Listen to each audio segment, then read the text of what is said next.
Hello everyone. Today I wanted to talk about the TTY fasteners used in car engine, and some of them are used in the suspension system as well, and why it's so important for doing any work on our vehicle is that we replace those bolts because most of them are designed to be replaced when they worn or they have any rust or for other reasons that we are going to go through in this quick video. Please take some time to read this disclaimer. All right, so basically those bolts are designed in a way that when they are torqued, they will be stretched to a specific yield zone that we can display in this diagram here. So one of the axes that we have is the clamping force that will increase, which is the clamping force basically is how strong is the tie between the bolt and the metal that is touching or any other component. So, and then the yield zone is when we meet the force that we torque the bolt to a specific degree when it can become something like a spring to to apply constant clamping force on the metal.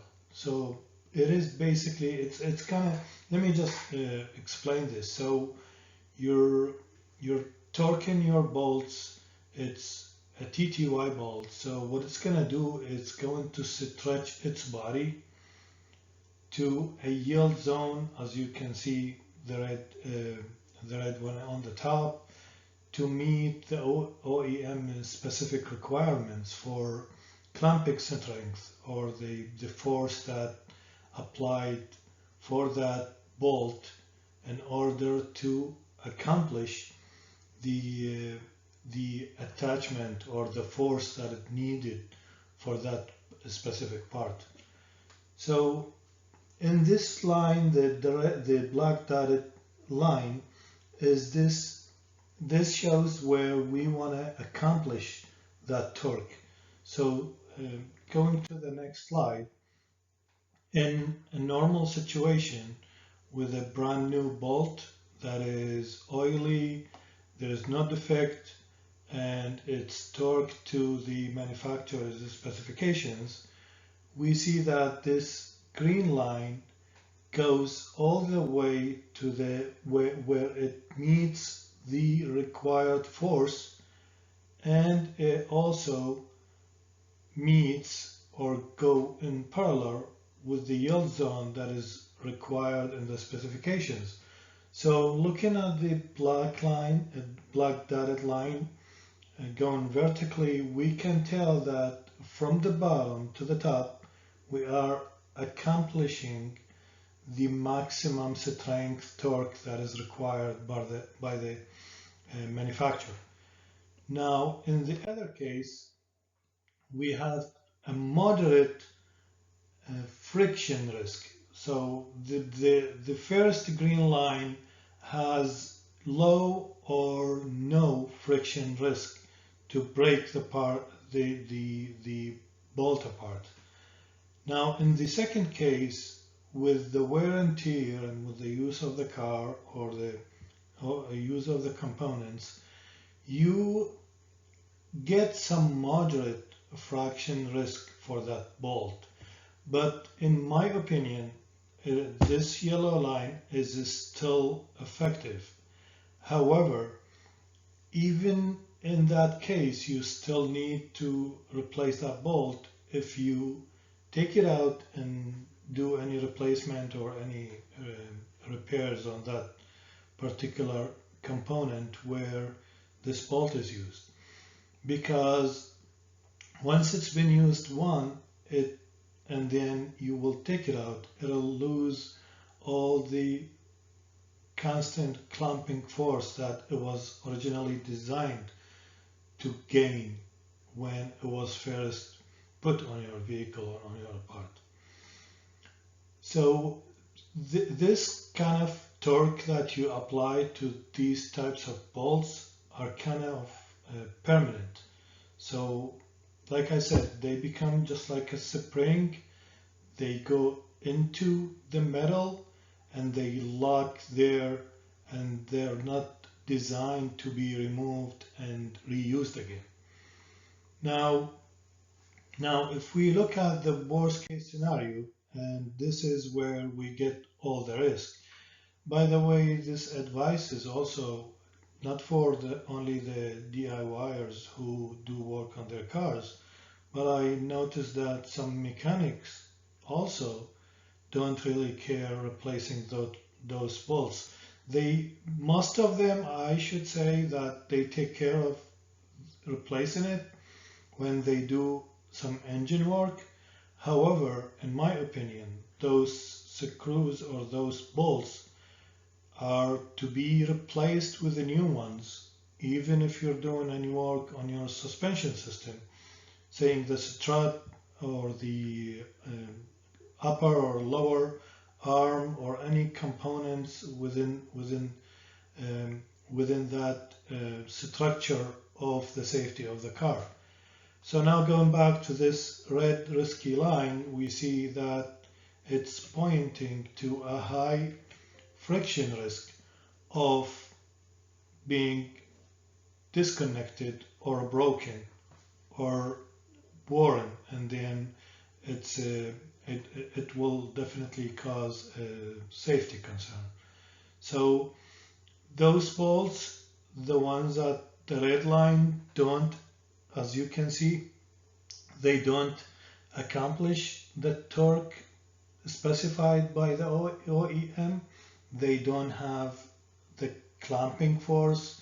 If you look the distance from the bottom up to the top where the red line is crossing with the black line, the black dotted line, then you can tell that there is about 50% difference between the distance from the bottom to where the low friction risk green arrow is pointing.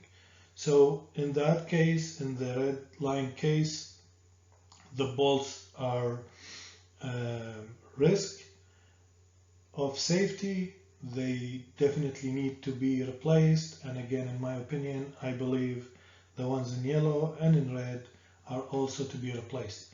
So if I'm doing any work, if I'm removing or replacing, for example, my strut or the shocks or the lower control arm, upper control arm, you name it, those parts that requires torque, I would be definitely requesting new ones from the original manufacturer.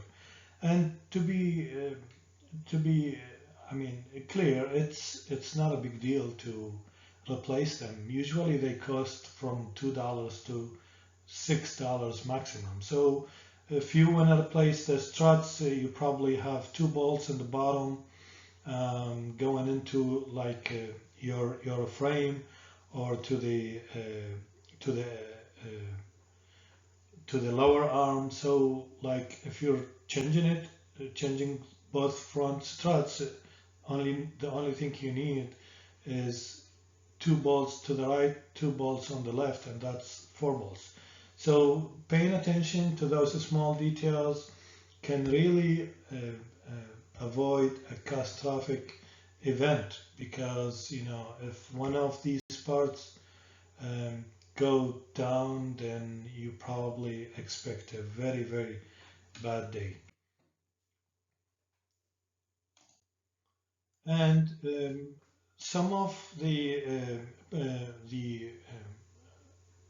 notes that we need to consider while we're doing work on TTY bolts is that we always remove them when the engine cool down, because they will not be in their normal shape when the engine is hot or any other components. And then it is required or it is recommended, like I said, to remove and replace those bolts when you do any work on the car.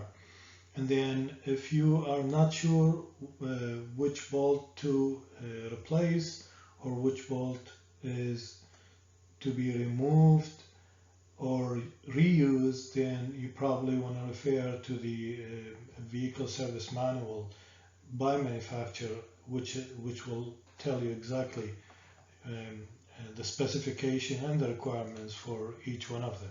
And they also have diagrams for every bolt and nut that goes into the parts of in your vehicle. So thank you very much for watching, and I will see you in my next video.